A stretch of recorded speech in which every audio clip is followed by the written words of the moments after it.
right. Sorry for those that just joined the stream a minute ago. This should work this time. For some reason, the microphone wasn't getting picked up. It should be getting picked up this time. So I'll wait until one or two people join to see if the mic is working. We just started streaming this week. So for whatever reason, some of the technical details have not been working out the greatest. Namely, the microphone, for whatever reason, doesn't sometimes get picked up when I start the stream. And once the stream is live, there's no way for me to edit the microphone details. I actually have to end the stream and then start over. Very frustrating. I think what I'm going to do starting next week, right now I'm streaming through the YouTube app itself. I'm probably going to transition over to an actual streaming software. That should get rid of all of this technical problems, but I'll spend some time on the weekend, getting that software and making sure it all works. In the meantime, I've got, the YouTube streaming app. Yesterday, we had some internet issues, so I'm hardwired in today. Hopefully, we get through the full 2 hours without any trouble. And again, guys, sorry about the technical hiccups. I'm still figuring this thing out. It's a little bit more tricky than doing a pre-recorded video. So I appreciate you guys for understanding. If you're watching this in the live playback, what we do on this live stream is we start each morning off with a wellness check in the crypto and metals markets. And then we're going to cover off some of the more pressing issues going on in the world. There's going to be good developments going on in the crypto space. I also want to cover off some of the global events that are happening because some of the things that we see happening around us will have a spillover effect into the crypto market. Specifically, there's two things that happened as of yesterday that I think are quite a big deal. First and foremost, there's been more seizure of oil tankers globally. I believe there was one right outside of the United Kingdom yesterday, and there's more oil tankers being seized in South America and near Venezuela as well. We'll cover off that and see, what implications that'll have for crypto. And then beyond that, unfortunately, yesterday there was a fatal shooting in Minneapolis. I believe this could be an event that has spillover into crypto. So we'll spend a little bit of time talking about that. But to start things out this morning, let's dive straight into the crypto wellness check and see what's going on in the markets today. So, first things first, I like to always start things out with coinmarketcap.com. Unfortunately, there's a 2-day slide going on. So, yesterday we saw the market trending downwards. We saw it trend downwards for the second time in a row today. Bitcoin's back down to 90,000. XRP's down to 212. A little bit of a gut punch after having our January rally. Just a few days ago, we topped out around $2.40, just for it to slide a little bit downward down to $2.12. I think there could be some fear in the market due to the events that happened yesterday. When there's a tragedy on this level, it adds some uncertainty to the market. I think this could be a reaction to that. I don't think it'll last long. And in fact, if we look in the past 24 hours, we are starting to rebound out of this 207 bottom and move our way back up. Even in the past hour, we're up about 2 cents in XRP. So I don't think the slide was going to last long, but when you have bad news, unfortunately, with a fatal accident in Minneapolis yesterday revolving federal agents, and I'm not entirely sure if it was a protester or what that person's situation was, but it was a fatal shooting. I think it does have some implications as to why we're looking at early this morning and late last night, we saw a continuous slide. I'm going to jump over to the chat, say good morning to the audience. Good morning, Black Gold. Good morning, Dunamis. I'm hoping I'm saying that right. And Burnin' Bleezy, Deep Dave, good to see you. And Pat, good to see you as well. Let's see what's going on with the market. We will be covering that over the next half hour or so. And then we'll jump into some really cool news that I saw yesterday before I found out about the Minneapolis event. I think that's been kind of a distraction for the past 12 or so hours for sure. Um, looking at looking at what we've got here, it's pretty much market wide. So it's been a red day for just about everybody, even Ethereum, Bitcoin. If you look at the charts, just about everybody had the same 2-day slide that we've been looking at. So I've got this set to 24 hours. Let's put it to a 1 week. We can see Ethereum, number two coin in coin market cap was at $3,300, slid all the way down to 3,100 where it's at right now. In the past hour, we've seen a little bit of recovery. So I'm going to be keeping an eye on this. I still think that January is going to be a strong month for us. I don't think this pullback is going to last. Moving down the list, some other coins that have done, pretty consistent. We've got H bar following the same trends as the other coins, but there's one in particular. Let's pull up that really, really had a bad week. So I don't know if you guys are familiar with Zcash. I'm not sure I've covered Zcash on this channel, but this has been a very interesting coin. I'm going to pull it to the 1-year chart. You'll see why. So Zcash has basically done nothing, all of 2025. If I go to all, you'll see that Zcash has basically done nothing for the past decade. It's hovered around $50 to $30, sometimes going up to 100, but then usually coming back down to that 30 to 50 range. All of that changed last September when it just went on an absolutely monumental run, peaking at 700. I think it got above 700 for a minute or two, but it basically peaked off at $700 before sliding back down. This was something that I was looking at, and I was really trying to make heads or tails out of it. Turns out the Winklevoss twins, if you've ever seen the Facebook movie, you might know who those guys are. They bought up a significant portion of Zcash, and it seems like its run is coming to an end. I always wondered if this was going to turn into a rug pull, and it looks like that might be coming true. Now, I saw a news headline that the Zcash developers have actually exited the coin. So that's going to be a really big problem for them.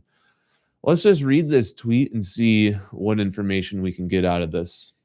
So Zcash saw a sharp sell-off after the core development team at Electric Coin Company exited following a governance dispute, triggering uncertainty around the project's future leadership and roadmap.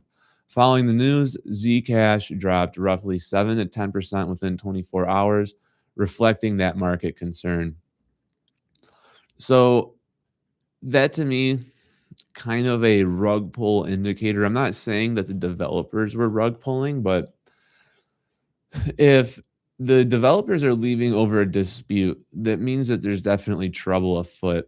So this would be something I would stay away from. I had never bought it in the first place, but this is actually a textbook example of why I try to the best of my ability to avoid some of these more volatile, like meme level coins. To see Zcash go from not talked about whatsoever to just spiraling almost out of control up to the $50 to 700. This seems to me that there's trouble afoot. It doesn't add up.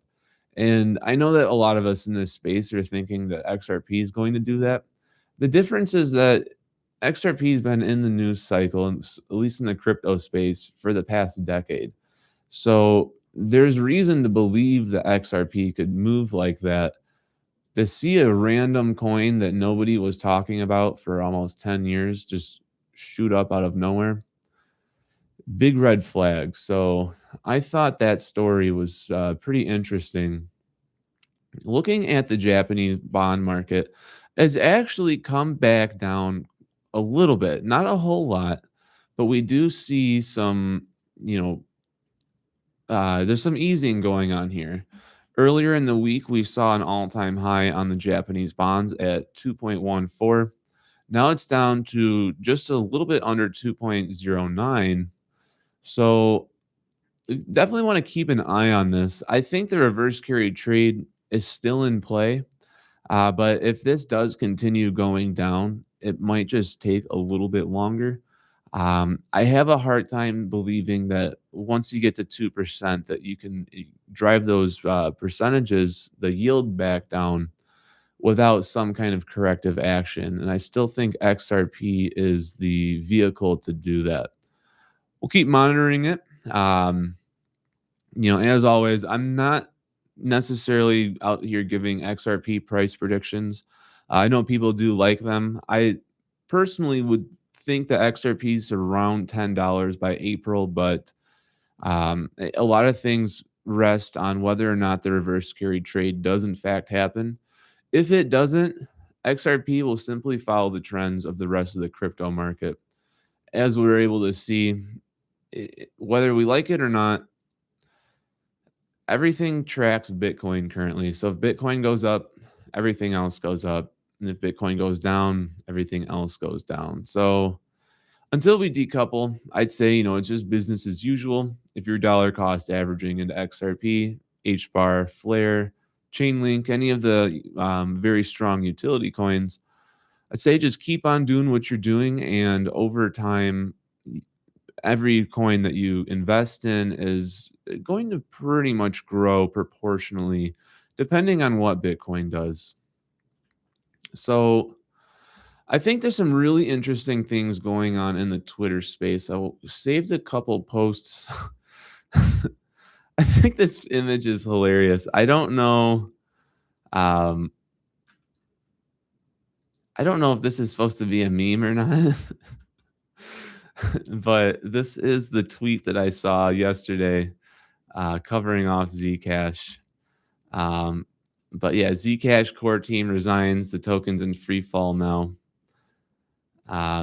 Interesting stuff to see. We got a tweet here. They all sold and retired, get played. So I think we are looking at Zcash was a rug pull. I was calling it back in September. I wasn't on YouTube at that point, but in the group chats I'm in, I was saying like, "Hey guys, Zcash is not the move," because there were a lot of friends that I had that wanted to get in on it, and this is what happens in the crypto space.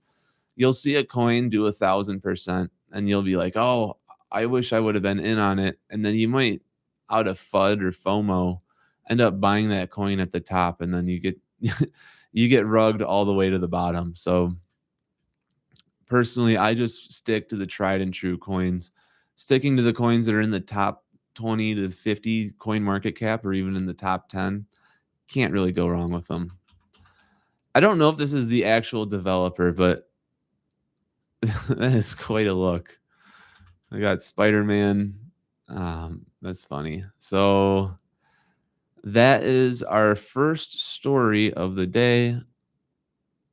I've always liked this meme right here.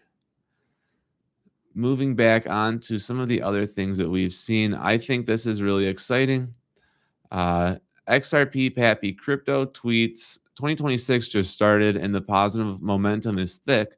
The buses will only keep on coming. Now, I thought this tweet really stuck out to me because this line right here, hopefully on your end, you guys can see the text. I hope it's not too small for you. Please keep the FLR XRP chart in mind. We are dancing at the lows. It is 0.0054 flare for every one XRP. So just in case you're having a hard time looking at what this chart means, this isn't flare to US dollars. This is flare to XRP. So I think that's a real interesting chart. Never really seen it represented this way, but to me, it's just more bull indicators that flare and XRP really do go hand in hand. This part right here says that, we are at a half a penny, and the all-time high at one point was 10 cents, or 1/10 of a flare was one XRP.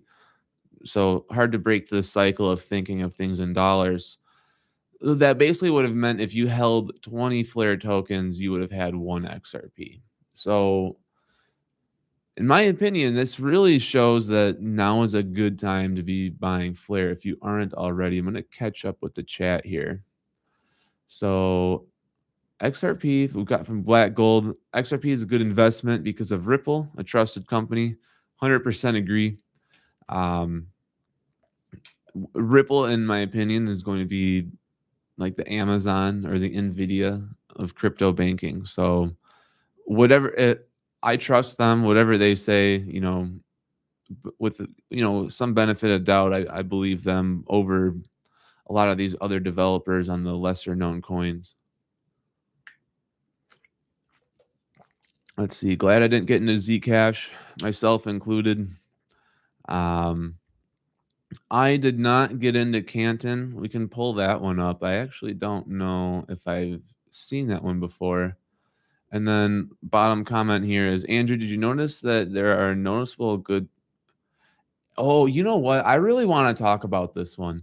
Um, Dunamis, am I saying that right? I'm gonna definitely come back because I'm gonna pin this so I remember to, because I just want to look at um Canton real quick before I cover that because I have noticed that and I want to kind of give my 2 cents. By the way, it's extra bright today, like super sunny. At some point, I'm going to probably put some sort of black film on the windows so that um, get a little bit more consistency and lighting in this room. Still a newer channel, so I appreciate you guys understanding some of that kind of stuff. Um, we're making little additions every day. And then, of course, I've got some decorations. I'll probably hang them up on Saturday. For now, I'm just sort of let's stick to the content. And when I have a day off, I'll kind of revamp this room a little bit to make it more presentable. So, Canton, this is the first time I'm looking at this coin. I do see it's ranked 25, which is a good thing. I've said on this channel before that if you're putting your money into the top 50 coins, you're probably going to do pretty good. There will be some exceptions to that. I know Zcash artificially plugged its way into that top 50 space, but I think it'll go back down. In general, as long as you're doing your due diligence and you research these companies or coins that rather should do okay.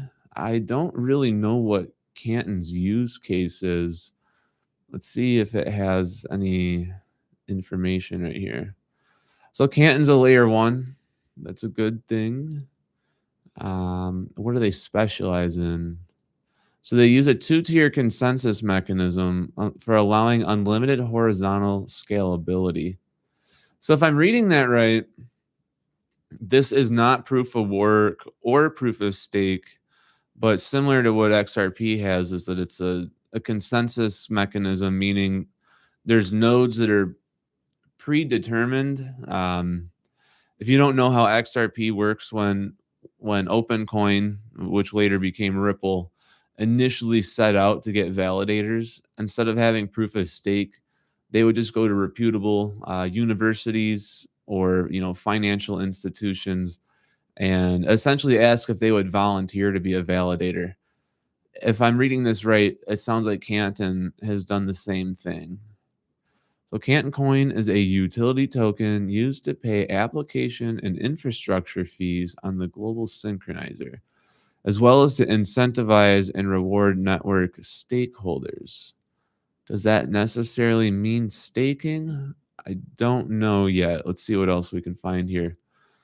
All Canton coin are earned for utility brought to the network, running the global synchronizer, running full nodes. So I still think that could be a consensus mechanism there. Running apps, rewards determined by a set of mining curve. Okay, well that's interesting. So if there's mining, maybe it is proof of work. All fees are burned to enable efficient price discovery based on utility, burnt mint equilibrium.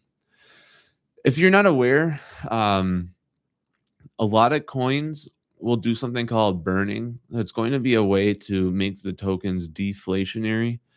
In the case of Flare, which Flare is one of my favorite tokens, They've actually got inflation and deflation through, the minting of new coins when you get rewarded for staking or having your coins delegated.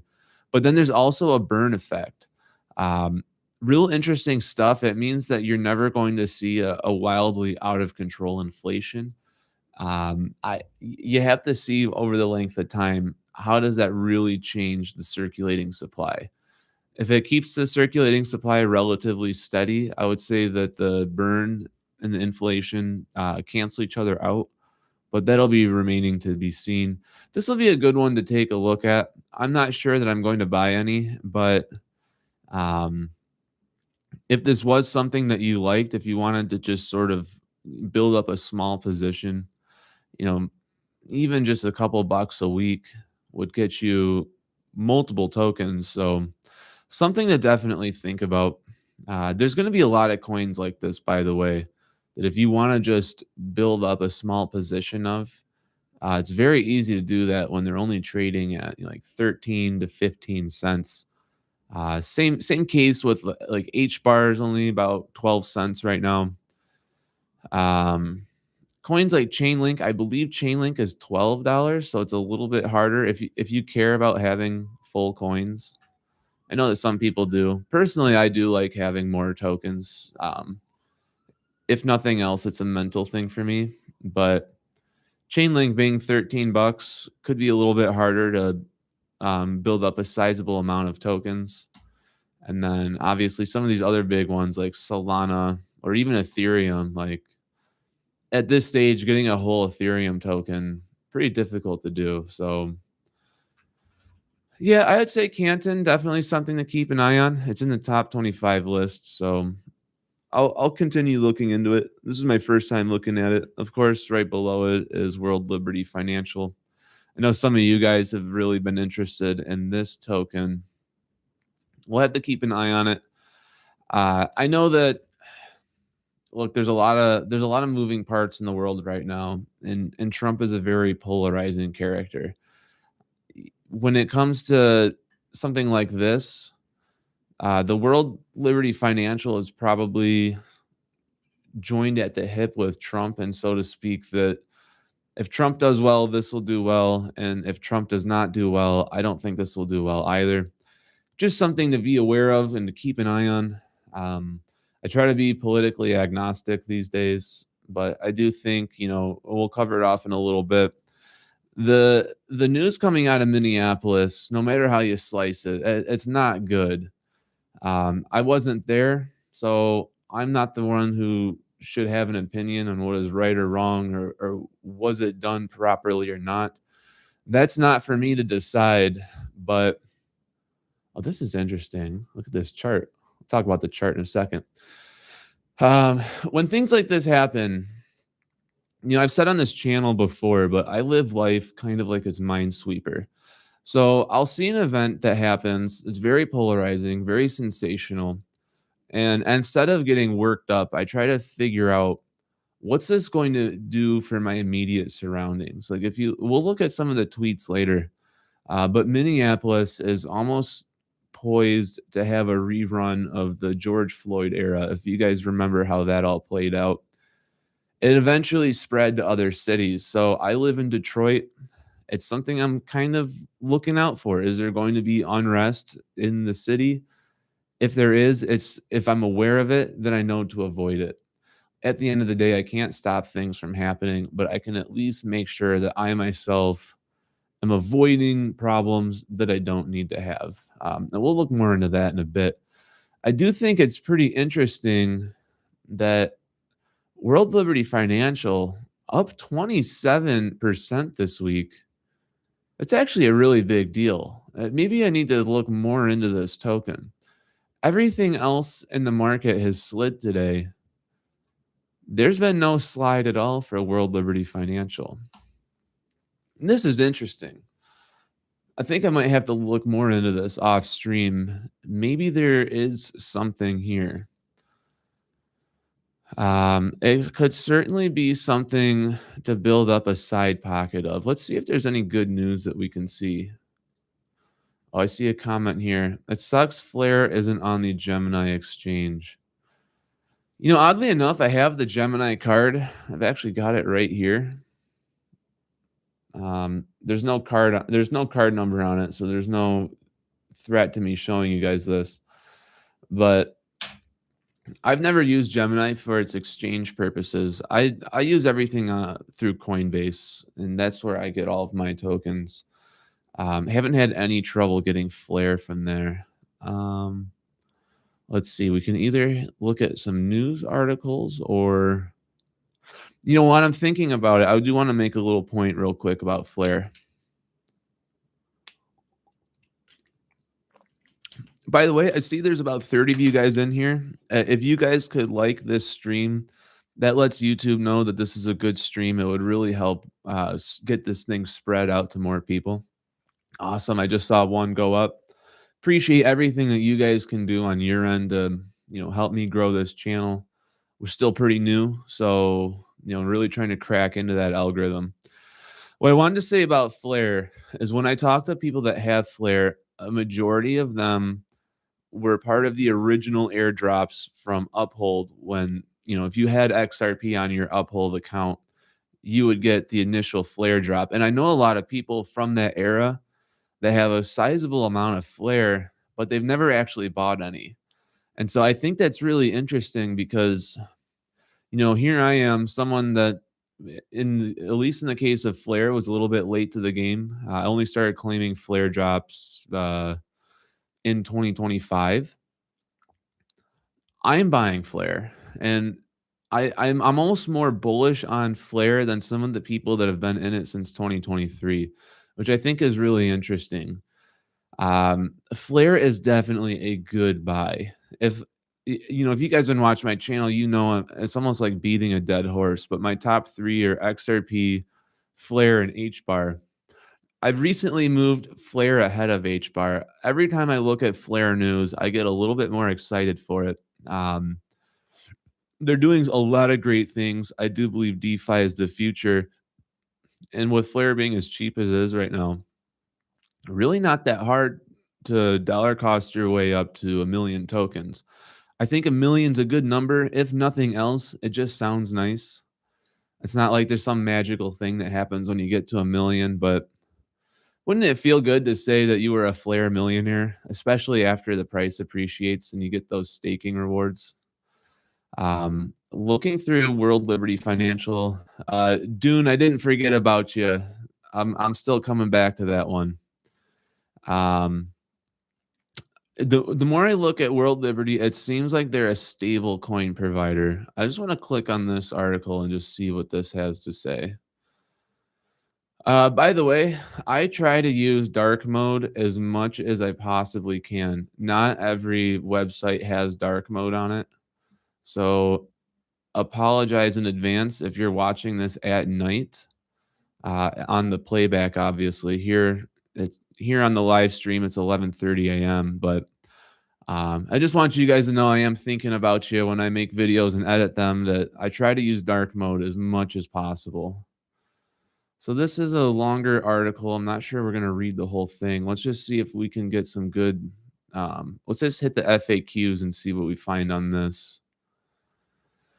Black Gold says there's a WLFI stablecoin too, but they're separate.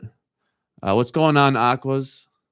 Are you, Sir Aquas? Are you by chance Ravi? I have a friend named Ravi who goes by Aqua. So if that is, man, I appreciate you hopping in here and supporting the channel.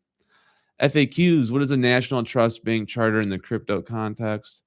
A national trust bank charter is a federal banking structure typically focused on custody and fiduciary style services, not deposit taking, consumer lending. Digital assets is often used to place custody, issuance, and redemption operations under a single federal provider. Sir Aquas, you've got to be Robbie. I'm going to call Robbie after this stream. I know if that's not you, I apologize, but I think that's Robbie. Anyways. Oh, yeah. Okay. See, I gotta. If you guys on the stream don't know, Sir Aquas and I went to college together. We were in the same fraternity. We played World of Warcraft together for quite a while. So Always good to see you. Yeah, I started streaming actually this week. This is basically my first week streaming. Thoughts on Bitwise pulling their ETF filing? Um, Pat, do you know which coin their ETF was for? Um, Burning Blizzy. Do I blankety blank with the stock market at all? Not anymore. I used to. Before I was ever into crypto, I was extremely focused on what's called early retirement. So, I, for whatever reason, when I got into the office at 21 years old, something just didn't sit right with me. I knew that I had to get out of that eventually. So, even from day one of my career, I was looking for answers and I discovered the financial independence subreddit. uh, I bought the Vanguard 500 mutual fund. VOO is the ETF version, but VFIAX is the mutual fund. They're essentially the same thing. I was buying that up like it was going out of stock, and that positioned me pretty well. But over time, I just realized that there's this crypto market that grows exponentially faster than stocks, and I felt burned by Bitcoin because I never bought it, at least not when it was cheap. And I eventually said, look, this thing is here to stay. It's not a scam. And I started doing my own research. And once I started learning how crypto actually works, it became a no brainer for me. I didn't buy a single stock in 2025. And unless Ripple IPOs this year, which they said they're not going to, we'll see if that's a true statement or not. Probably won't buy any stocks this year either. But I don't hate the stock market. At the end of the day, I just want the biggest return on my initial investments. So right now, I do think that that's crypto. I do want to come back to Dunamis's comment. I don't want to leave you hanging here. Dunamis says, did I say that right? Dunamis. Andrew, did you notice too that there are noticeable good people, mostly Christians, in the XRP space? This is something I have noticed, and I even talked with my brothers about it over Thanksgiving this year. I have noticed that the Mormon community in particular loves crypto. Um, Here in Detroit, I have some friends that are part of the Mormon church. And when I talk XRP, right from the outset, these guys were the most receptive to it. Some of them were already in XRP before I even mentioned it to them, but the ones that weren't, it didn't take long for me to get them set up on Coinbase and to get them starting to, dollar cost average in. And on top of that, I have seen videos on YouTube. Let's see if I can just um let's just see if I type in XRP Jesus. I've seen Cash Unit. I've seen a lot of his videos. I've been watching XRP videos for quite a while now. Um, this guy has some really interesting content. I'm not entirely sure I buy into everything he says, but there's something really interesting to be said that there's so many people in the Christian community that are really bullish on XRP, not just like from a return on value standpoint, but almost seeing it as a way of like setting yourself free from the system. I've also noticed that XRP is pretty prominent in the Islam community as well. I don't think these things are unrelated. I think there's definitely something here. I haven't done enough research to find out why exactly that's happening.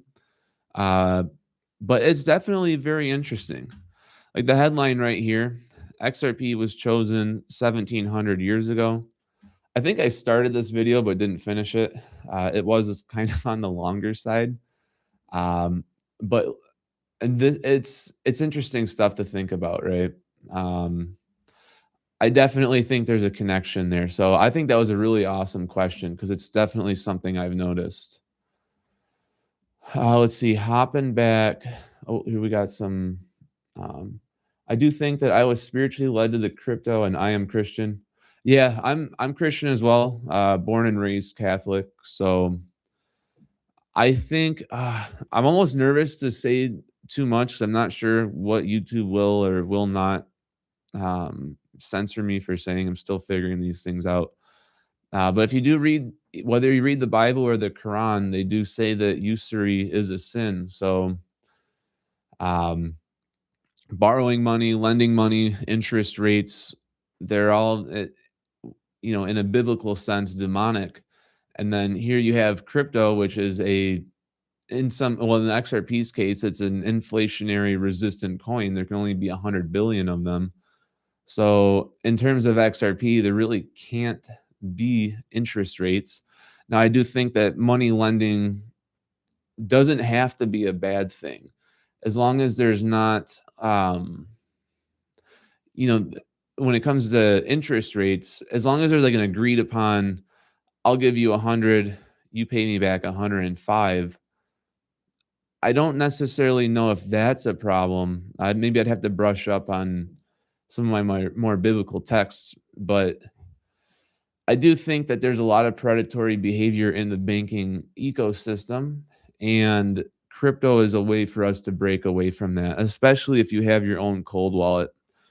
Um, there was an event 2 or 3 years ago. You guys remember this in Alberta, Canada?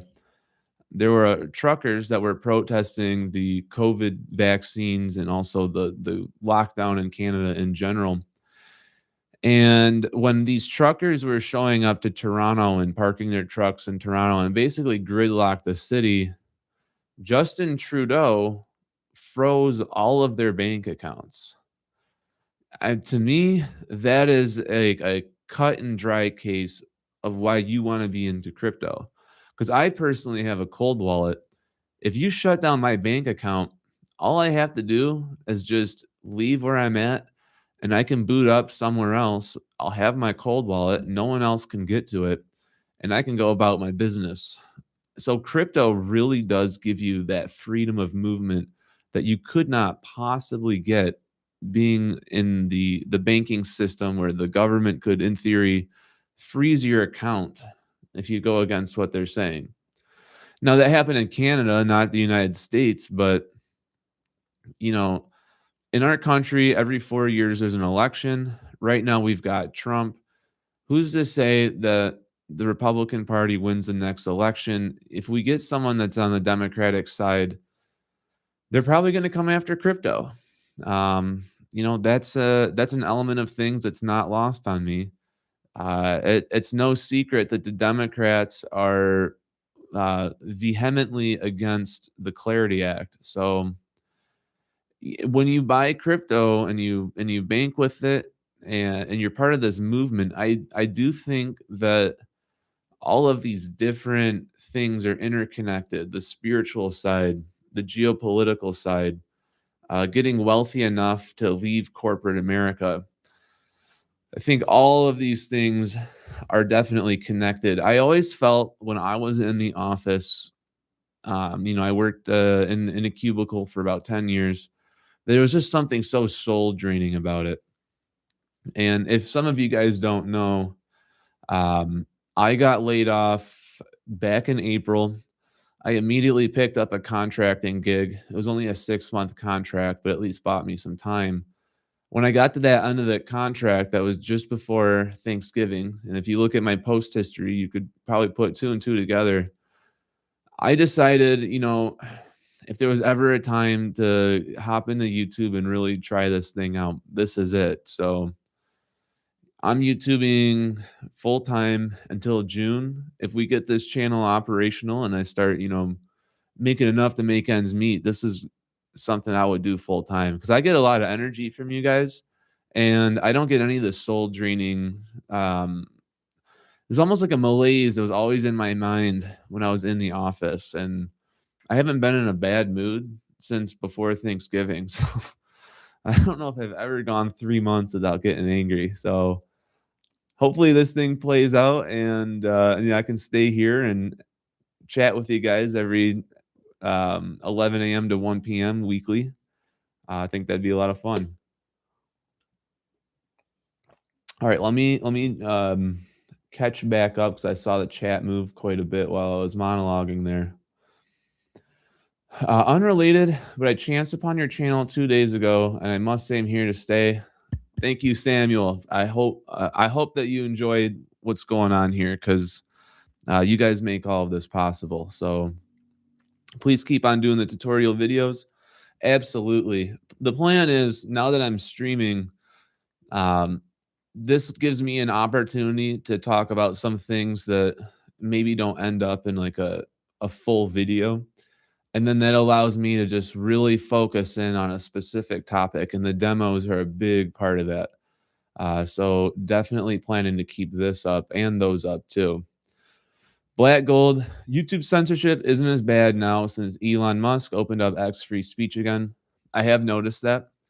I am probably being a little overly paranoid about that. It's just I remember, back in 2020, some of my favorite channels were getting demonetized and they weren't even political channels. Like there was one guy who would do movie reviews. His name was Critical Drinker. Don't know if you guys ever heard of him.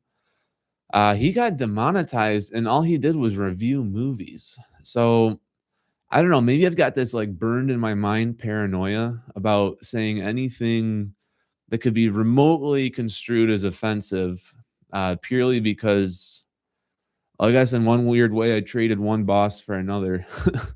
you know, like YouTube's kind of I'm kind of at their mercy right now. So I don't know. Still navigating the space. Um, let's see here. Check out Brandon Briggs' prophecy. If that's a video, I'm gonna pin this. And we might be able to come back to that. I do want to get through a couple tweets, but if there's a video on that, we could definitely watch it. Um, if I send my holdings off Gemini to a cold wallet, doesn't that trigger a sale? No, actually, it doesn't. It was a great question. So when you move an asset from wallet to wallet, because you're not exchanging that asset for any other asset, it doesn't qualify as a sale. So as long as you're not converting those to stable coins, you could definitely move your assets off Gemini into a cold wallet. And I always think, I'm not saying that any of the exchanges are bad, but when you have custody of your own tokens, that's like the end game of crypto. Um, it I know cold wallets are scary if you don't have one already, but most of them are somewhere between the 100 and $150 range. Once you cross that bridge and you realize how easy it is to use as a cold wallet, I really don't think there's any downside to having one. The exchanges might be safe, but the cold wallet opens up so many opportunities that you wouldn't have if you were just on the exchanges. Like, for example, maybe someday Firelight and all of those things end up on the exchanges, but I'm in Firelight, I'm on Flare Networks. I'm tinkering around with Doppler just to see if I like it. You can't really do any of those things without a cold wallet at this time. And there's also the security side of things that if an exchange goes down or if out of business, maybe they lock your account. There's so many things that can happen, and when you have a cold wallet, you mitigate 100% of those. Let's jump off this screen since we're not looking at it anymore. There is something divine happening here. I have to say there's definitely something going on. I don't I'm a spiritual guy, but I'm not like super spiritual, but I do pay attention to things, and to see so many people having like a spiritual experience over XRP tells me that there's probably something there and that I should, give it some credence. Um, and so I'm open-minded to it. Similar frequency and thought process when it comes to the system too. Due to Hugo Fillion, Flair will be big. He has integrity. Yeah, I think he's a great guy. It is a complete coincidence that we have the same last name. Mine's spelled differently, but um, wouldn't it be cool if I got to meet him someday? I think that would be pretty cool. I'm super bullish on Flare, man. If XRP wasn't already at number 1, I would have Flare there for sure, but Flare is good at number 2. Andrew, can you show us your angry face? Urgh. I don't know, man. I don't really get angry anymore. I used to get angry a lot. When I was, in the office, I should probably be careful not to say where I was at, but, if you go to my LinkedIn, I can't stop you from finding out, but man, I used to get so angry. I worked, in SAP. I don't know if you guys know what SAP is, but, I was on the finance side of SAP, so, month-end closings, month-end settlement, journal entries, all that fun stuff. The corporate world frustrated me so much that I would leave the office sometimes, like, in a fit of rage, and that would spiral out to other things, like, driving home would just compound that anger. Um, there's no traffic at 11 AM or whatever, driving to the gym or whatever, so oh, Pat Fury says, "Gamer rage is a thing in my youth." Oh, man, I shouldn't be saying this, but I play StarCraft 2, or at least I used to, and, um, there was a time I don't know if you've ever played the game, but if you get lag, your screen will freeze, and there's this box that pops up, that says, like, "Waiting to reconnect." Well, that happened to me when I was in the middle of a battle, and I came back to my army completely wiped out, and I just haymakered my monitor, and, I had this mark on my knuckle for, like, 2 months from that. That was gamer rage.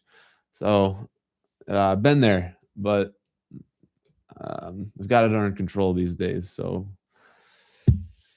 hope we don't turn back on that.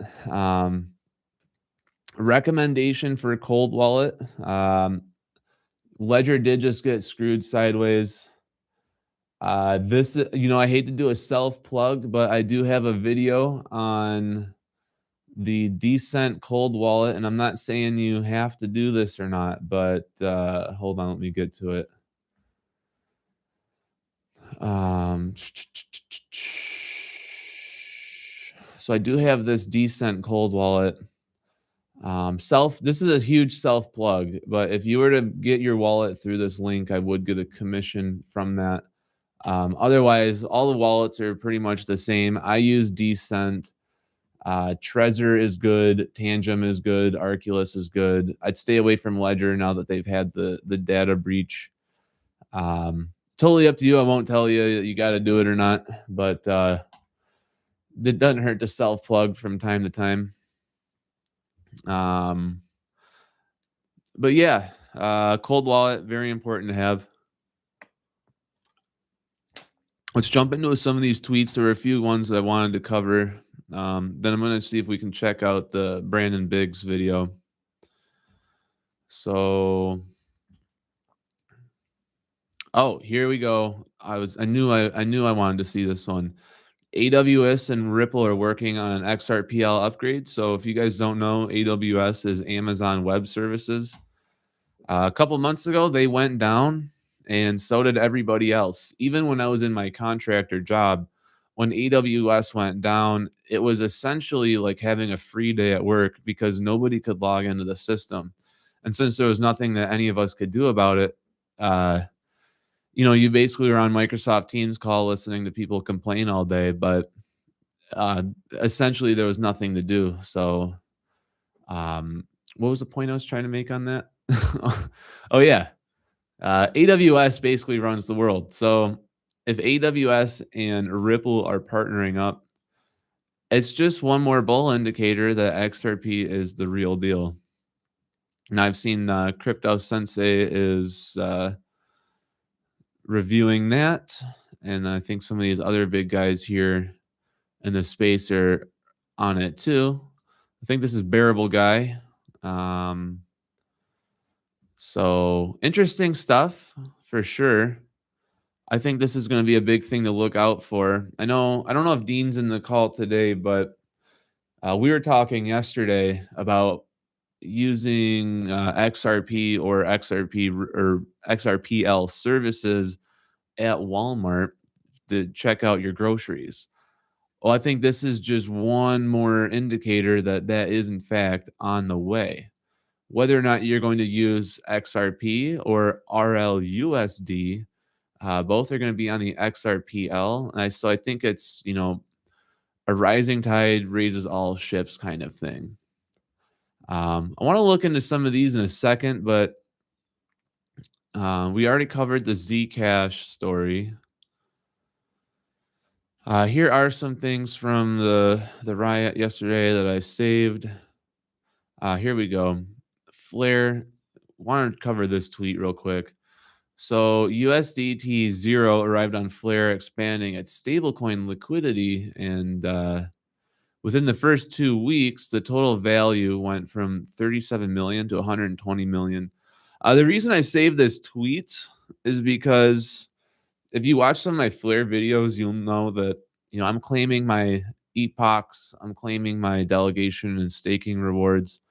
I think there's going to be a time when, at some point, instead of claiming Flare tokens, I'll probably transition them to USDT Zero, and this would quite literally be like getting a paycheck from Flare. If I'm doing the epochs, it'd be coming every 3.5 days. If I do staking, I don't know the timeline in the staking yet, whether it's weekly or monthly, but I mean, imagine paying your mortgage, your vehicle. You want to go to Florida for a weekend, and you pay that with rewards that you got on crypto. You never had to sell anything. So that's just one more thing that, there's always news coming out, and everything that you see news related, it's just one more thing to be excited about. And it just helps paint this picture that, this really is coming. So, the tweet above says March, Flare 2.0. That could mean that if they're saying March, that might mean that phase 2 of Firelight's coming. Flare 2.0 introduced deeper integration between TEs and Flare's data protocols, enabling protocol managed wallets. Turnkey embedded wallets also lowered friction for new onboarded users. Is this a new tweet? They might be, these tweets might actually be talking about last year, but USDT became directly withdrawable from Kraken, simplifying the transfers. XRP FI milestones, F assets launched on Songbird, retroactive airdrops. I think some of this is covering what they've already done. But yeah, this is cool. You can see that the stable coins have just shot up. This would have been last year. So interesting things to be looking at. I think I'm caught up on the Flare tweets. Yep, there's the bearable guy. So I wanted to talk about what happened yesterday just a little bit, because I do think that this is going to have crypto spillover. And the reason that I believe that is because I was really thinking about it yesterday, after I saw these headlines. You know, crypto is predominantly a Republican space, and the Democrats, always being at war with Republicans, are probably going to try to find some way to retaliate against the Republican Party for what happened yesterday with the ICE. I mean, you can see right here that it's basically, this could end up being George Floyd 2.0. Why does this matter? If the Democrats choose to kill the Clarity Act, it's a real possibility, and that means that uh, everything is going to take a lot longer if that happens. So even though I don't know the intricacies of what happened. I don't know why they were stopping the lady. I don't know if she was just in the way. I don't have those details, but she was fatally shot. Um, Again, I'm not the one to say whether or not the ICE agents were following protocol. That's not really my specialty. I'm looking at this more like, could this be something that kills the Clarity Act? And That's why I think it's good for us to also be aware of, geopolitics because all of these things are related. I wanna see what you guys are saying here. I'm gonna catch up on the chat. Okay, we got some stuff for Uphold. Um, Comment from Emily S78. I also have the Uphold debit card. I have some of my check directly deposited, and I earn XRP on purchases. Um, I'm gonna look into getting the Uphold debit card here pretty soon because I think that's something I should be involved in. I've got the Gemini card. Um, got this right here. I like to keep it by my desk so that I can use it as a prop. I use Apple Pay on my phone almost every time I'm anywhere, so I don't really need the physical card. But I would definitely like to look into this debit card and start getting involved in the stable coin market. So I'm gonna look into applying for that probably this week, and maybe we'll do a video on it. The rewards I've seen on it are pretty good. I think you can get up to 8% in some cases on XRP with that. Oh, we got Dean here. What's going on, Dean? Russell Robinson, good job, Emily. Sam, I think referring to last year, they're doing a recap. Yeah, I'd agree with that. Can you make a video on how to capture FL rewards to cash account or preload card? I'll have to look into that and see if I can get that working. That's something definitely to look into. We got work today. Hi, y'all. Connecticut in chat. First time here.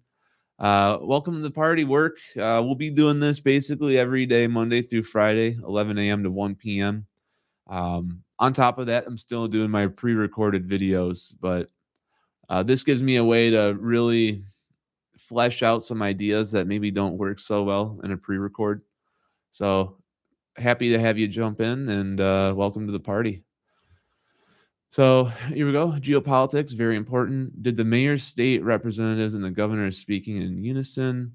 And for them to jam up the Clarity Act would not surprise me at all, seeing how they kept the government shut down infinitely longer than ever before. Exactly.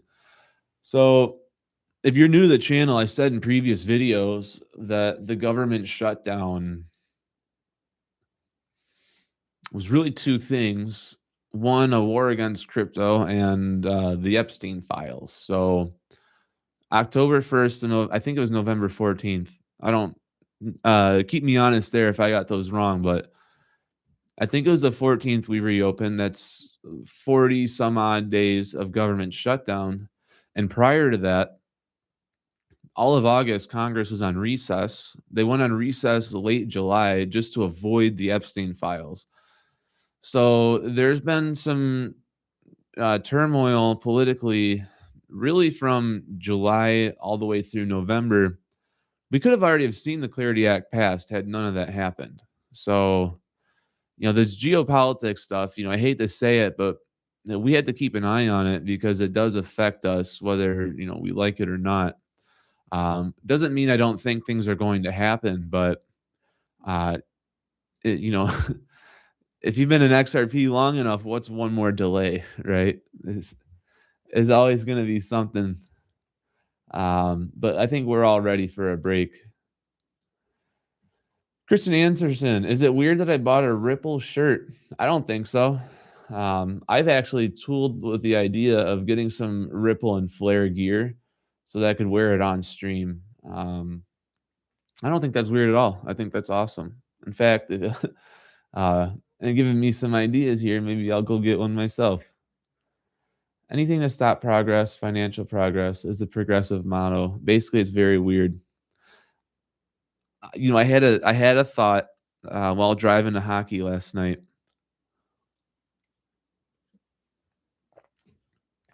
Sorry, I had to sip some water. Liberal people, they're always complaining about like authoritarianism or dictator this, dictator that. And here's this opportunity for you to get involved in something that is a decentralized finance, which is quite literally the opposite of living in an authoritarian system. And they want nothing to do with crypto. So it's almost like you just can't help yourselves. Um, But I think that's very odd. It's like, here's your chance to finally eat the rich or whatever it is that you want to say, and you're not going to do it. Instead, you're gonna go and do this. Okay, it looks like they are throwing snowballs as the officers are leaving. Again, So sorry, again, gotta try not I to get believe it was political, but state at some point, it's patrol, and we just see like some MPD officers who were leaving. they can't help themselves. Thank you. Fridays I'm available. Awesome, man. Don't feel like you gotta. I love that you guys are here. Don't feel like you need to be the entire stream to support the channel. Only jump in if you got the time. I'm not going anywhere. Clarity Act, win for America. Query Axle, win for the planet. Don't actually know what that is. Absolutely longer the bump, the higher the jump.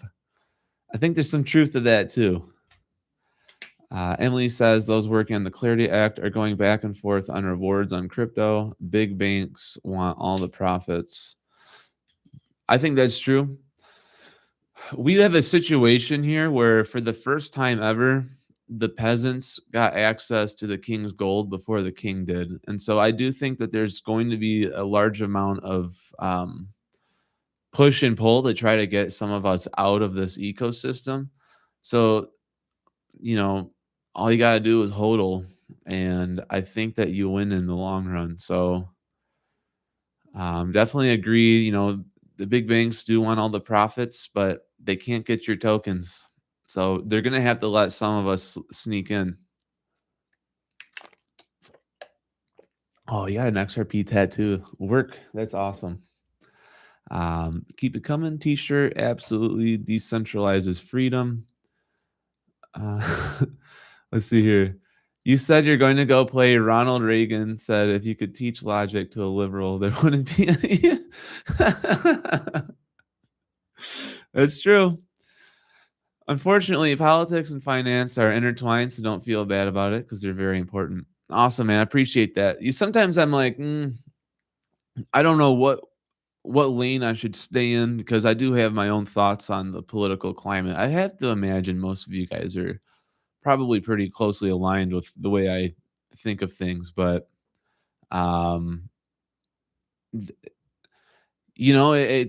look, I live in Detroit, you guys. I'm surrounded by people that don't think like me. So I guess it's just a built-in reaction to always try to play it safe. But I was born here. Family's from Detroit. Basically, our whole family is in the auto industry, and one way or another, Detroit's a cool city, but it sure has quite a bunch of goofballs. God bless you. Be safe in Detroit. Thanks, brother. Whole lot better than being in Minneapolis. I'll tell you what. You wouldn't catch me dead moving to Minneapolis. Sometimes I feel like I probably should be in Florida or North Carolina or Texas, but my parents are here, so it's a factor. If you move away, you move away from family. So that's just something that I think about. I want to see. This would be a good test to see if my headphones are working. Other than my primary responsibility as governor is the protection of the people of Minnesota. Other than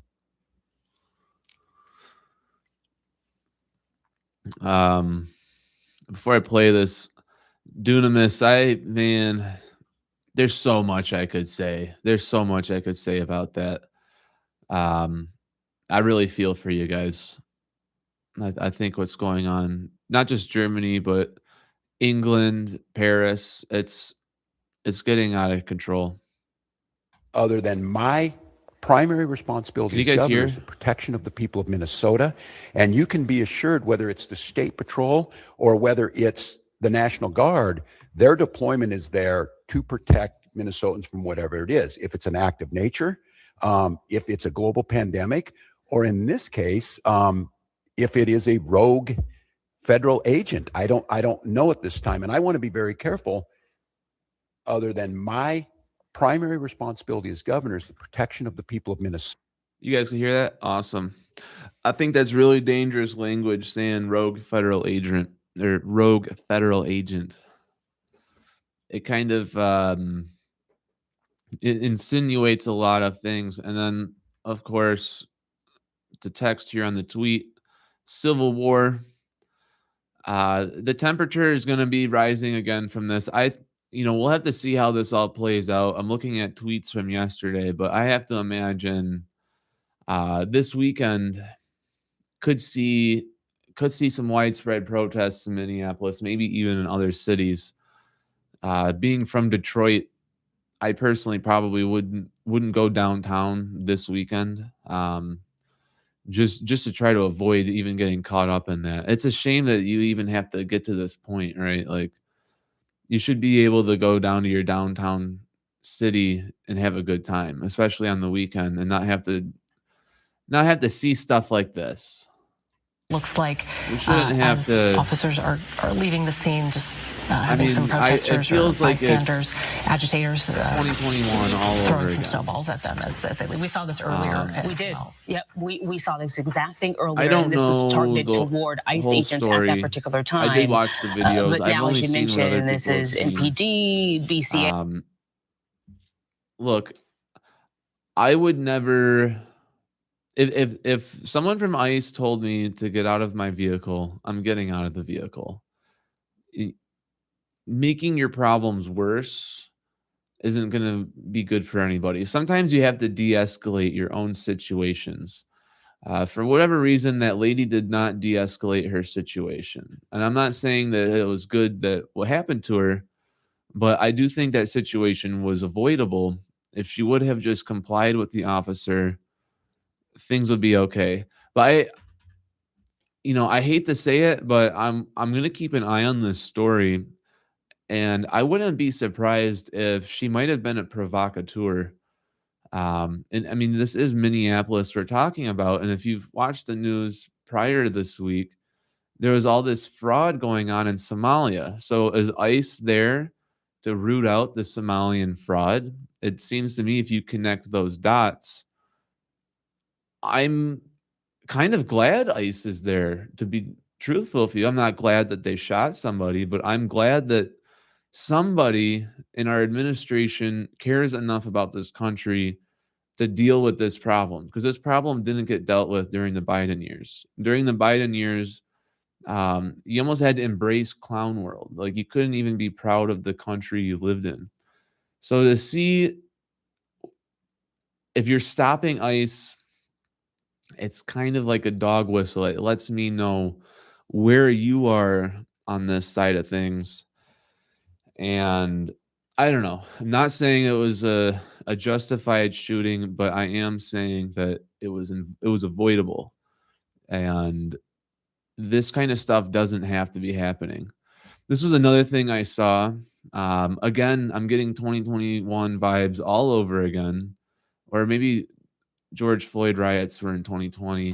Get the years mixed up. You got someone burning a flag here, but then in the top slide, they're being confronted. Here, I'll turn the flag and run off. That doesn't make sense. That's not a protest. You guys can hear this. Why are you not back there at the protest? We got everybody riled up. You came here to do what? You a boogaloo boy? An accelerationist? What are you doing here?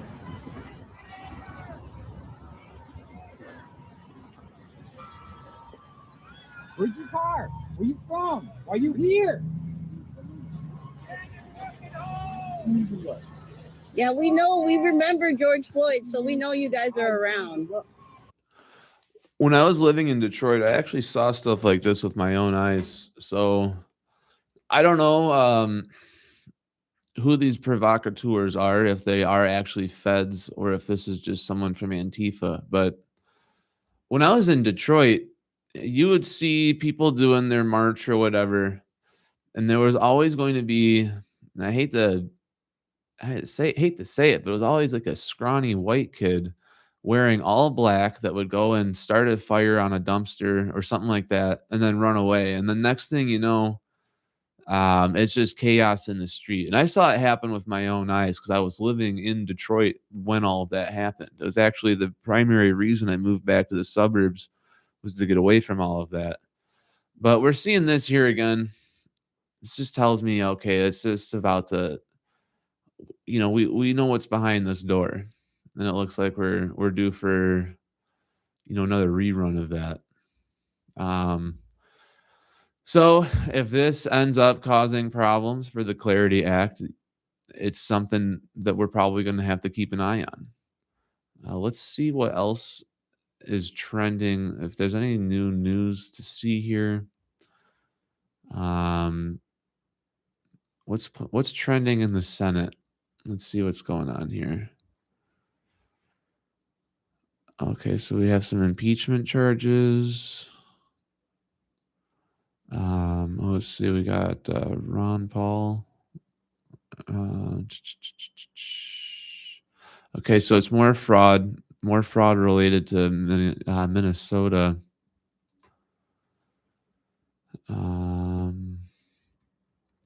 Yeah, so we just got to keep an eye on this stuff and make sure that, oh, wow. Arrest Tim Walz is trending. Oh, that's interesting. Okay, yeah, this is heating up. This is just from 15 minutes ago.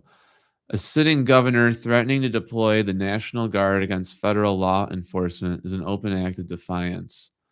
The Insurrection Act exists exactly for moments like this. Yeah, I mean, this could escalate for sure.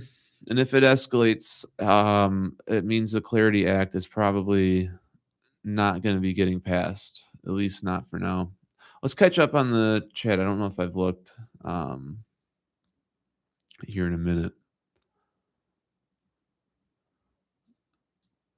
Let's see. So let me scroll up a little bit here. Fillion Island. Yeah. I don't know what the context of that one is yet, so I can't agree or deny until let me scroll back up here a bit. Andrew, do you think trying to work Firelight for our own Flare XRP rewards is better than placing the assets with something like Jake Claver's wealth partners? Yes. Yes, definitely. Like, okay. I'm not going to hate on a guy for running a business and doing what he has to do to get customers. Given everything that's happened with Jake Claver and his price prediction just completely fell flat. It was the way that he was so confident about it and grinning ear to ear with that, I know something you don't know. I wouldn't let him near my XRP with a 50-foot pole. So I'm not going anywhere near Diligent Wealth Partners. I'm not going to hate on him for running a business, but yeah, I'm going to be definitely going with Firelight. Firelight is, I trust Hugo Fillion at this time more than I trust Jake Claver. So that's what I'm going to do. That's not financial advice, or not saying you can't if you wanted to. Emily says, conservatives not speaking out over the years, her included, is part of the reason why we are where we are. I agree with that. I thought about this yesterday. If it was a conservative that got shot, you'd see it make the rounds on the political Instagram and Twitter accounts. But beyond that, there wouldn't really be much action. For whatever reason, the liberal sect tends to really mobilize when stuff like this happens. I almost sort of wonder if, maybe we should be learning from that and deploying it on our own side. I am actually conservative. I've tried to be as agnostic about it as I can, but I am part of that. Let's see. Check out Savadi. He did a nice montage on all of them. I'll have to look at this. After price appreciation, we should create a self-sufficient crypto island. Okay, that's where Fillion Island came from. Okay, I'm a lot better with that now.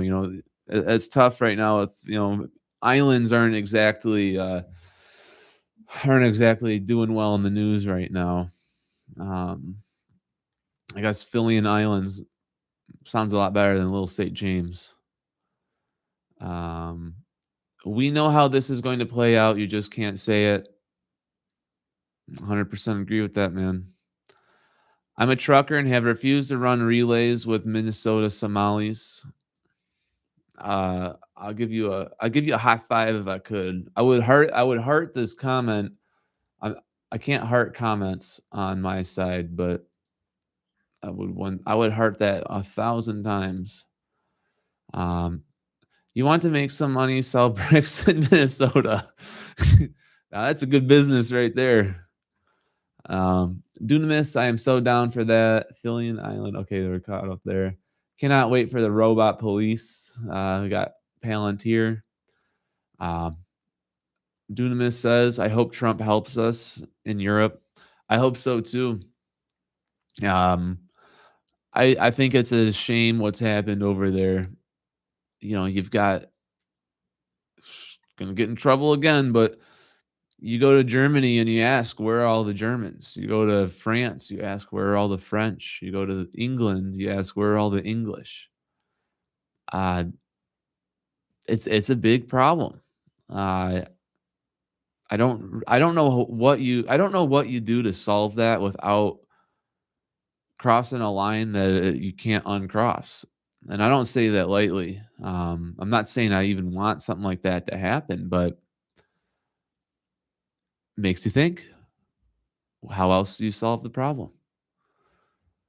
Let's see. Bro, if you can see the commercial that just popped up that I skipped, don't hate to say it, it's true.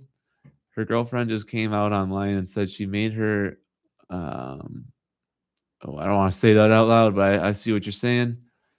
Billions of dollars, downloads, is an insult.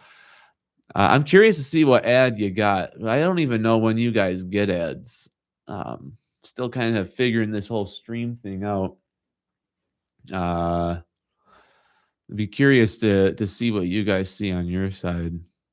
All the chaos is planned, always has been. Palantir is coming. I truly feel we are in the last moments. The 1,000-year golden age is about to materialize. This is why I'm trying to get my finances straight so I can get the heck out of society. I feel that. I feel that 100%. I've felt that for a long time. It's what originally got me into financial independence. It was just, I've always felt there was something off about the corporate structure and how you're almost like an adult toddler at like adult daycare. There's so many people in the office that are making PowerPoints or Excel sheets that nobody ever sees. And it's like, am I the only one that notices this? Especially the HR would make these giant PowerPoints that maybe like 5 or 6 people in a conference room go through. It's like they're getting paid a salary for that. I don't know. Anyways, getting our finances right, that's going to be the way that we get out of this. And I think that we will. You just got to keep the faith. The majority of America feels opposed to this, yet it happens in small pockets. This will definitely affect the Clarity Act. Yeah, I am starting to think that the yesterday could be a big setback. Now, a counterpoint to that, XRP already has clarity. Maybe it's a good thing.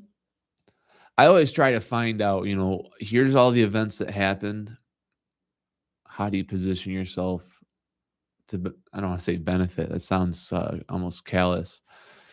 How do you position yourself to take the least damage and potentially make the most gain? If the Clarity Act is postponed, XRP might have a shot here to really gobble up a lot of institutional adoption, especially if the reverse carry trade hits. Now, JP10Y has recovered a little bit in the past. Okay, so this is live. Has recovered a little bit, but I check this every day. I still think if this gets up to 2.5, I think there's there's going to be some sort of reckoning. In a second here, I'm going to need to do a quick bathroom break. These back-to-back water bottles are kind of running through me a little bit here. Let me see if I can put I can't show this. I might get in trouble if I show that one. Let me see if there's oh, this is funny. Okay. I'm going to play this little RFK. I watched this earlier today, so I know this one's safe. Make sure that the sound is on. The pyramid doesn't work. We've already tried it. I'll be back in about 30 seconds, you guys. Enjoy this little South Park clip. The pyramid doesn't work. We've already tried it. It's upside down. What? Sir, the pyramid is upside down. Turn the pyramid upside down. You can't be serious. That would put butter and fat at the top of the damn food pyramid.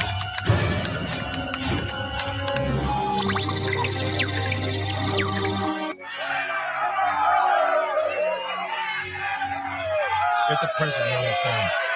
Tell him to have some steak with his butter. The pyramid doesn't work. We've already tried it. It's upside down. What? Sir, the pyramid is upside down. Turn the pyramid upside down. You can't be serious. That would put butter and fat at the top of the damn food pyramid.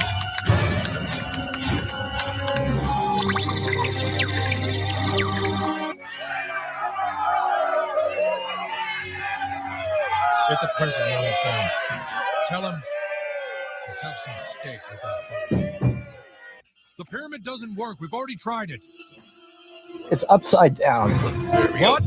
Sir, the pyramid is upside down. Right. Turn the pyramid upside down. You can't be serious. That would put butter and fat at the top of the damn food pyramid. Can you explain how they do the flare drop? I just have no idea. I've gotten them. I just don't know how it's based or whatever. Yeah. Oh, let me. Oh. Sorry, I didn't stop the South Park thing there. I'll reread the question in case you guys couldn't hear it. Can you explain how they do the flare drop? I just have no idea. I've gotten them. I just don't know how it's based or whatever. So I would almost just show you it in real time, but then my wallet would be up here. So I guess I'll just have to explain it as best I can. I can at least jump to the Flare network and pull up the page. Delegate and stake for those of you at home that want to follow along. You just go participate, delegate and stake. So basically, oh shoot, my wallet's still connected. Nah, well, I guess that's too late for that one. I would basically go to account. You'd see my balances. On the left would be my epochs. On the right would be the flare drops. So, you know what? Actually, I do have something I can show you.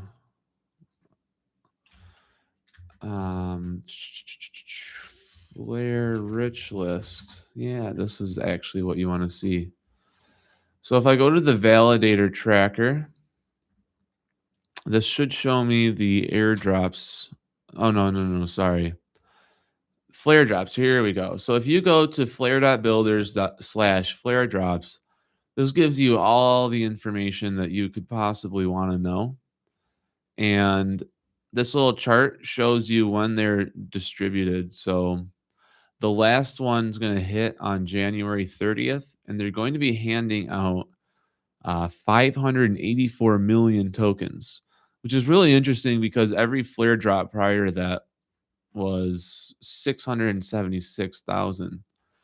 Each flare drop, if we look from its history, the yield gets smaller every time. And I think that represents just how many people now have flare because they're giving out the same amount of flare each time.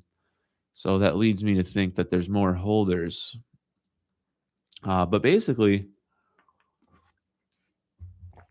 as long as you've got your flare wrapped, then you would qualify for that airdrop. I don't know if you'll qualify for this one if you wrap yours now.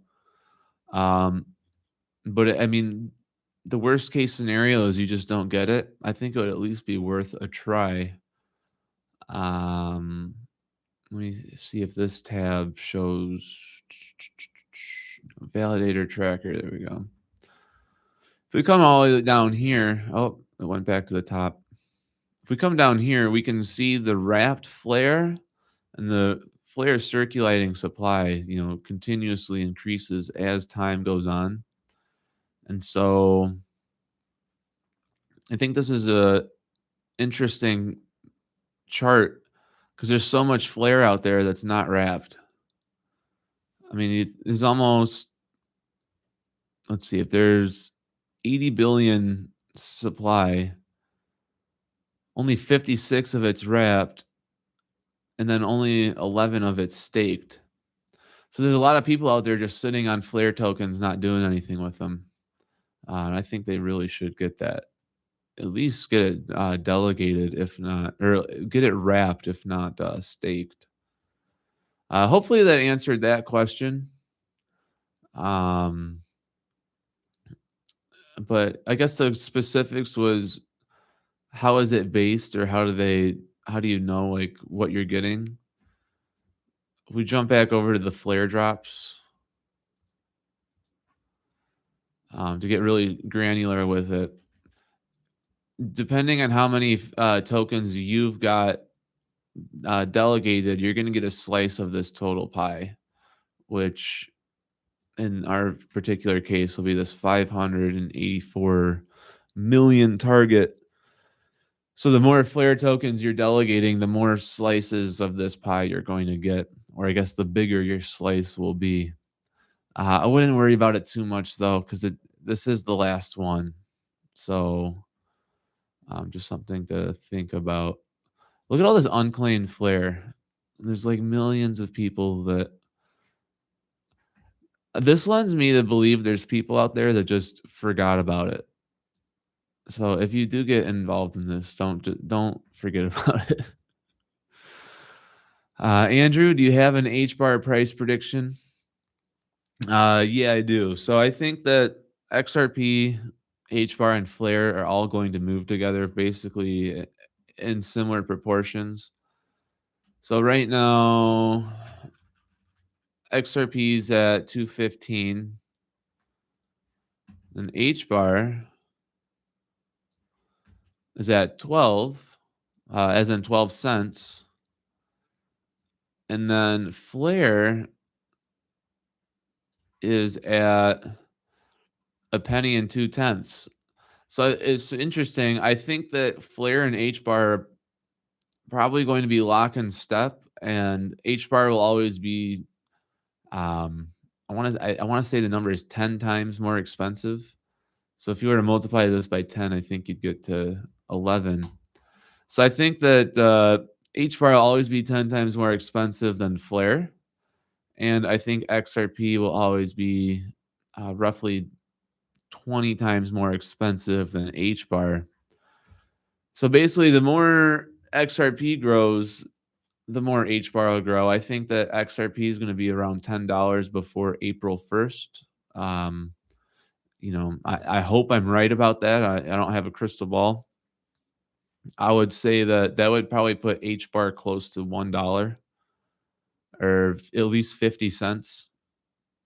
And then Flare will probably be around 10 cents. If not, somewhere in that range. But I don't have the crystal ball, so don't take that as gospel. What do I think will happen with the price of Flare after the last airdrop? I think it's going to go way up. Let's jump back over to that. Think about this, you guys. Every single month, 676 million Flare get dumped onto the market on a monthly basis. Well, that all comes to an end here by January 30th. So with no additional Flare drops coming in, I'm expecting Flare's price to finally start swinging to the upside. And I don't think it's going to be small either. I think it's going to be really big. Just looking at this chart, it kind of oscillates between this 5 cent range and this penny range, and it goes back and forth. Well, I think a lot of that has to do with the flare drops. Once the supply is stable, new money going in is just going to increase the price. You're no longer going to have it canceling out with the flare drops. There will still be a little bit of inflation, but it'll probably be closer to like 1 billion tokens per year as opposed to, half a billion every month. So if you think about that, that's going to be a pretty large drop off. And Flare also has a burn rate. So some of the Flare burn might cancel out some of that inflation. The inflation is not necessarily a bad thing. It's going to be part of how you get your rewards. So the delegations, the staking, because of the inflation, there will always be new coins to be given out as rewards. And there's also going to be coins on the other side of things getting burned. So pretty interesting how they have all of that set up. I do think the price is going to significantly rise this year. I just don't know exactly where it'll end up.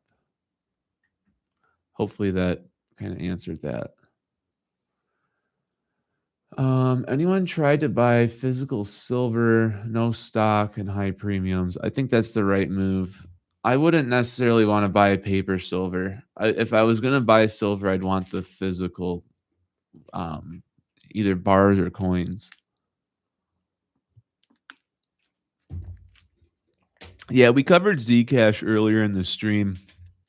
I have a friend who I had to talk him off a cliff. He wanted to sell his XRP and move into Zcash. I never followed up with him on it. I don't think he did it, but when this would have been probably late October, early November, he kept sending me screenshots of Zcash saying, we should have gotten in this instead. We should have gotten in this.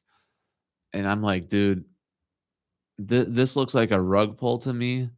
And the fact that it's at like $600, $700 means it's too late. So you're not going to go from $700 to 7,000. So it's like, dude, just accept that you didn't get on this one. Just hold on to your XRP and it's going to be fine. Now that the Zcash devs have quit on it, probably not going to go back down to 50, but this will probably go back down to like $200. Some people will still come out ahead, but I personally, I don't think you ever see a $700 Zcash again. So anyone who bought up here, it's done. They're cooked. It's not going to happen for them. If I'm wrong about that, I'll own up to it. But I certainly wouldn't be buying Zcash right now. It's real strange. The Winklevoss, I don't know if I'm saying their last names right, but they bought this coin, and that was the reason the price went up. They put like $5 billion in. It's like, where do they even get that kind of money? Is rowing boats that lucrative? I know that those guys were Olympic rowers. I don't know. Maybe that's what I should get into. Zebik.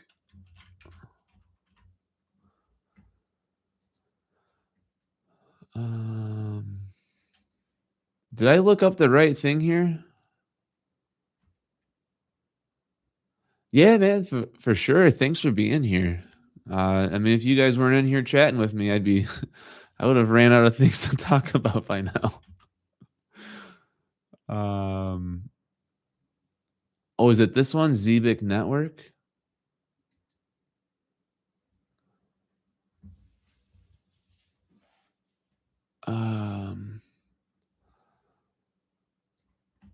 I don't know a whole lot about this one.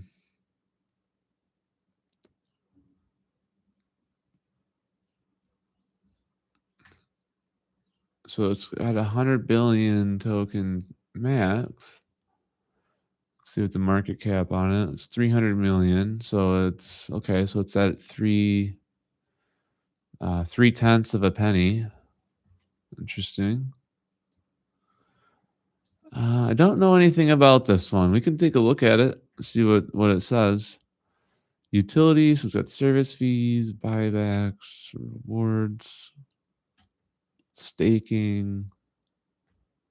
So something I've noticed here in the crypto space is that there's a lot of coins out there that are basically like almost carbon copies of something that already exists. So Zbit kind of looks to me like it could just be another Ethereum or Solana minus the market cap. And I don't know if that's 100% telling the whole story, but like even Coinbase just came out with their own layer one. I don't know if it's Coinbase's particularly, but if you have the Coinbase app, they really tried to push you to get on this pre-sale. Went live in November. Had a pretty nice run up there at the beginning, and then this is pretty normal for ICOs to fall back down. But Monad is an interesting one that I've been looking at it. I don't necessarily want to say I'm bullish on it, but they do have 10,000 transactions per second. So there's potential here for Monad to do well. This would be in the layer one space, so it's compete against Ethereum and Solana. It's faster. It's faster than both of them. So, there is something there. Is it going to do better than the utility coins that already have, partnerships like HBAR, XRP, Flare?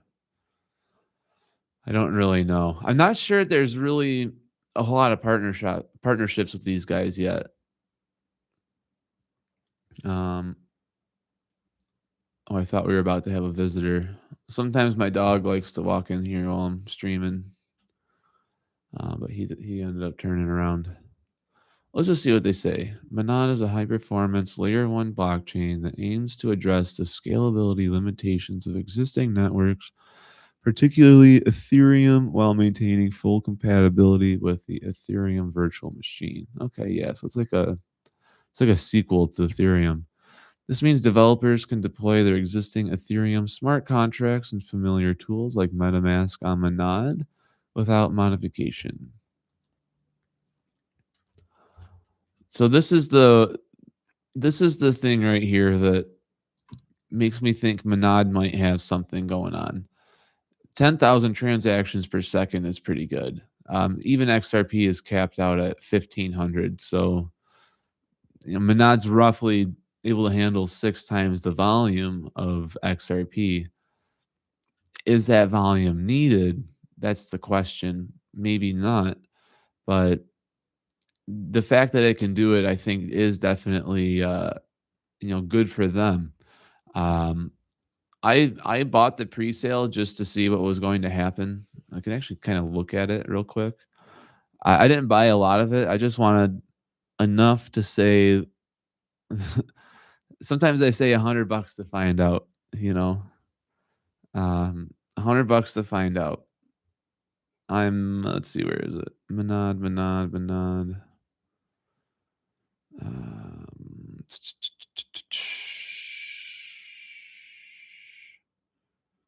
Where is it?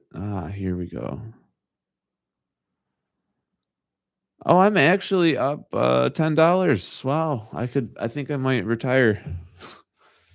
$10 we're up. I was part of the pre-sale. I only put in $100, so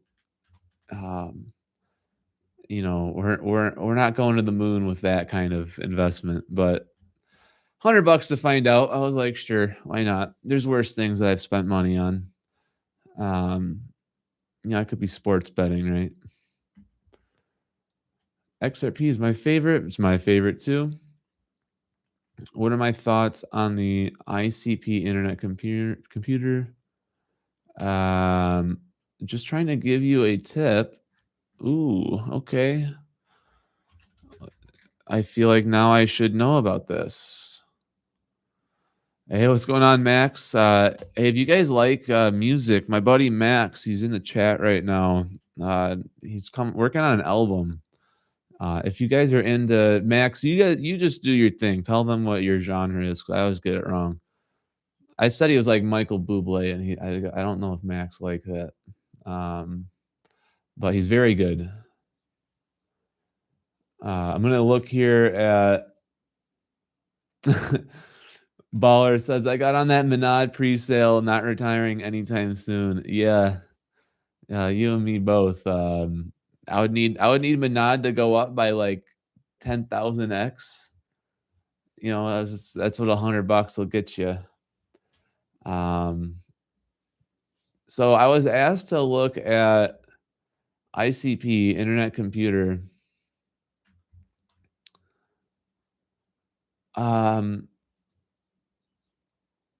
I don't know what I'm supposed to be looking at. It doesn't look like it's done very well.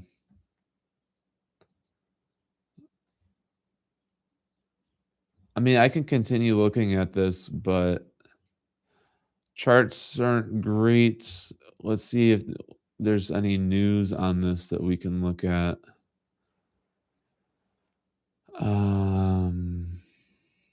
Dash Internet Computer lead altcoin rally with double-digit gains. Double-digit gains, you say? So from October 29th. Oh, wow. $3 to $9. So it went up 200%.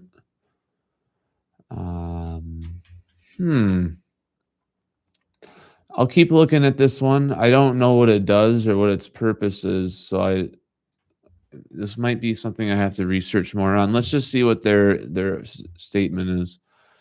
The Internet Computer is a decentralized cloud blockchain that hosts full stack apps, websites, and enterprise systems fully on chain, where they benefit from the extraordinary security and resilience offered by blockchain technology. Core self-writing cloud. Oh, this will be an AI coin.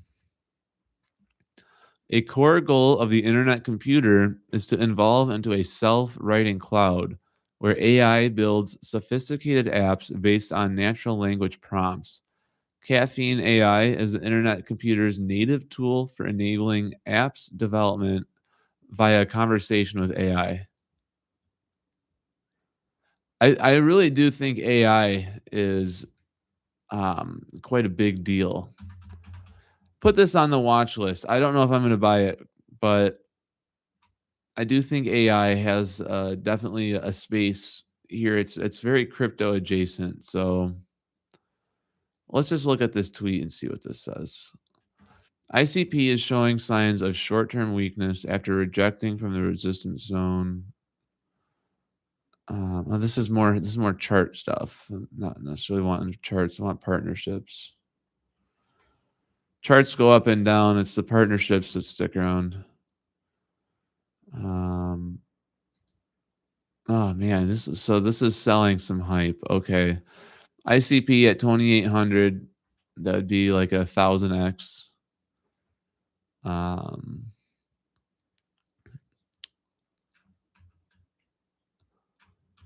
Okay, we can look at it. I'll put it on the watch list. Do you, Gary? Do you have any material that I can dig into offline beyond just Google searching? Because this is, 2,800. That sounds like almost like clickbait, but then again, we're saying that XRP is going to be in the hundreds, so maybe I could give this thing a little bit of research. Because I do think AI is going to be a pretty big deal. I just don't know where to start with this one. This Filecoin is on here too.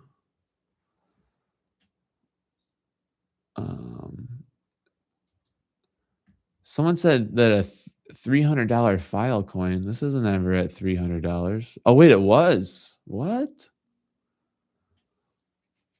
Man, some of these coins really ran in 2021. Wow. Imagine going from $5 to 155. That would be retirement money for sure. I think the 2021 range is real interesting because I don't want to say that we're due, but if this was our year, I mean, imagine right now it's at what? Filecoin's at $1.50. We're kind of riding along this 2020 wave here. If there is going to be an altcoin run like that, it could be pretty interesting. The only scary thing is like Filecoin has just continuously gone down. I mean, it's usually you want up and to the right, not down and to the right. Like, could you imagine going skiing down this slope? You'd have to put a black diamond on it. We catch up on stream. I haven't looked at the chat in a minute here.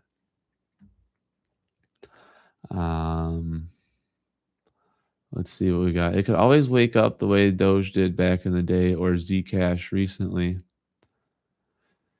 Yeah, some of these are probably sleepers, like dormant coins that maybe I'll have to eat my own words, and someday these coins are going to shoot straight back up.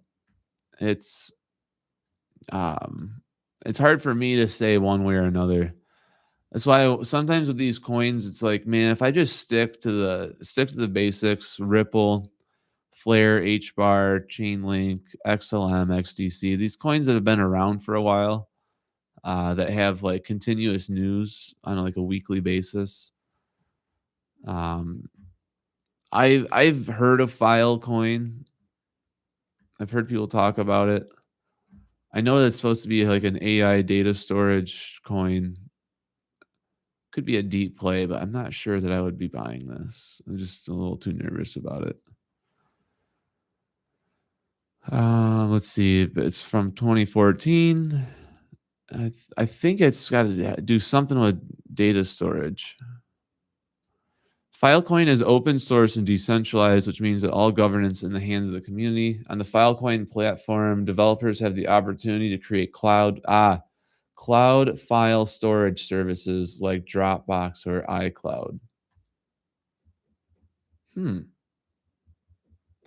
keep an eye on it. We're keeping an eye on all of these. If these do start to run, we'll be able to catch it on the way up. I don't have any Filecoin. I'm not sure I'm going to get any, but we'll keep it on the radar.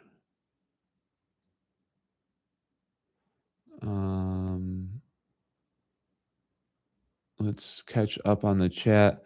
Have you researched Quant? I believe they're tied to Europe's incoming digital money.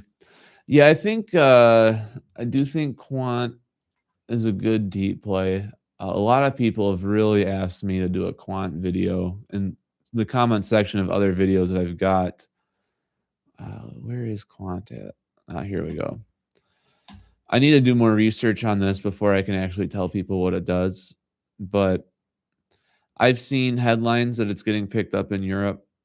There's like a new EU. I think you kind of mentioned it in the chat there, but there's some EU board that's getting involved with Quant. And I think that the name Quant isn't for nothing, right? Like it has to do with quantum computing too, I believe. Oops, I didn't mean to click that.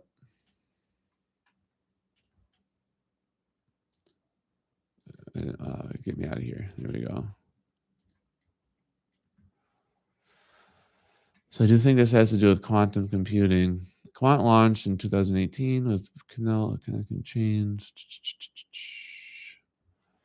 It is the first project to solve the... I've never said that word before, so let me make sure I don't screw this up. The interoperability. Okay. My brain needed a second to realize what I was reading there. It is the first project to solve the interoperability problem through the creation of the first blockchain operating system. Okay, well, that's interesting. So if it's an operating system, that would kind of have it running parallel to like Windows or Apple iOS.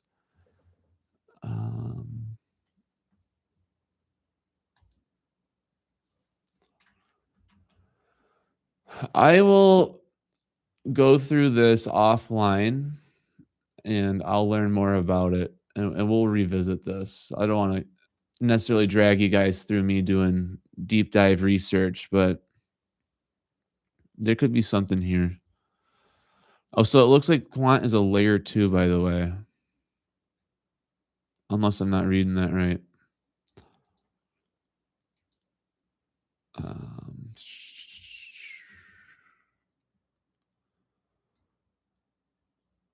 So if this is a layer 2, then what's its layer 1? Ethereum, probably. Interesting. We'll come back to this one. I'll look at it offline and let me make sure I keep this tab open so I can come back to it. But yeah, here we go. I'll look through this one later. Take it easy, Julio. If you were a Congress dude who couldn't trade stocks anymore, you'd probably load up on XRP, ETH, and Link while shorting stocks. I do agree with that. I think the stock market's going to take a turn here soon. We don't really look at the stocks that much on this channel, but let's just pull it up. Oddly enough, stocks are at an all-time high right now. I'm thinking that when the Clarity Act passes, I have a feeling that a lot of tech stocks are probably going to get a little bit liquidated. We'll see if I'm wrong about that, but part of the reason for that, you guys know, the Japanese government bond. If we do see the reverse carry trade, these tech stocks are going to probably take the largest hit out of that liquidation.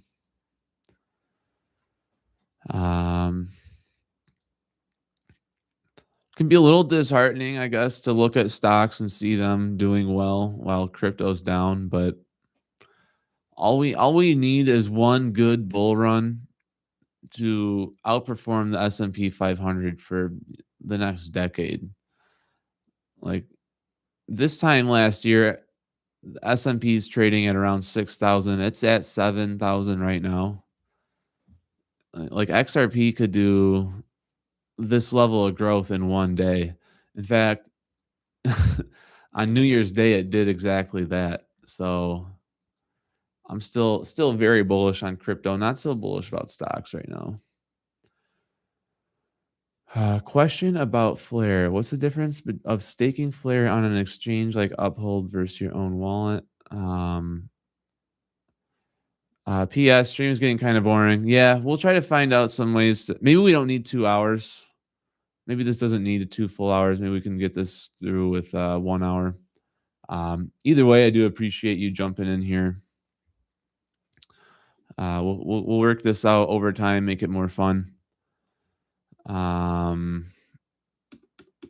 answer that question,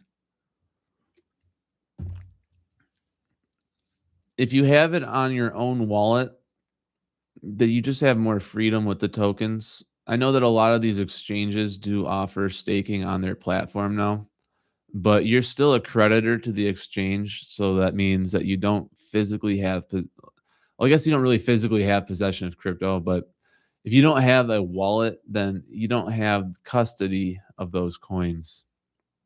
So for that reason alone, I would just say if you don't mind spending $150 on a wallet, there's really no downside to getting one. But that's just my opinion. Otherwise, I mean, as far as the yield goes, you're probably getting the same percentage of yield on Uphold as you are on Flare. I'm not sure how the FTSO providers work on Uphold because I haven't done it on Uphold, but I have to imagine they probably work the same way. We got 3 minutes to the hour here, so I'll probably do 1 or 2 more questions and then kind of wrap this up.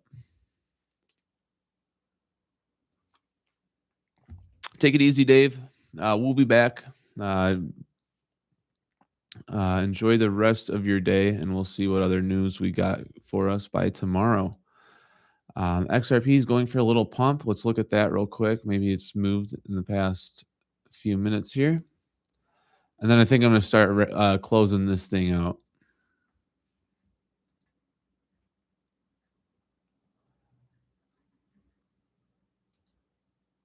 Okay, yeah.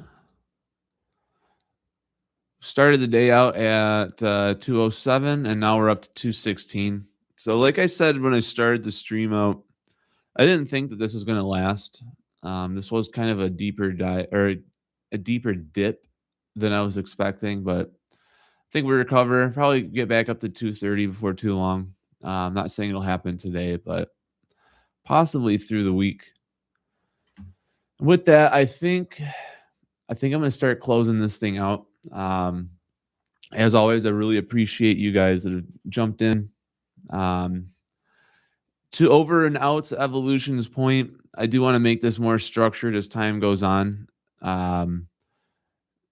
Happy to go through chart analysis with you guys. Happy to go through news topics.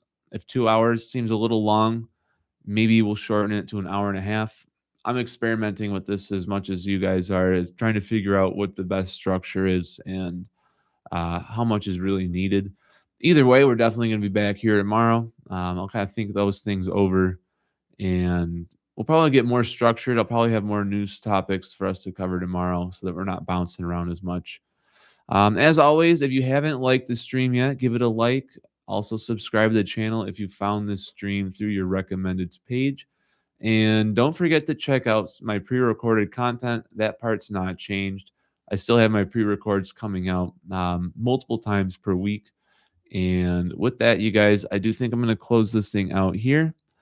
And hopefully this Minneapolis event doesn't mess things up too much for us. I'll see you guys tomorrow. Take care. Have a good day.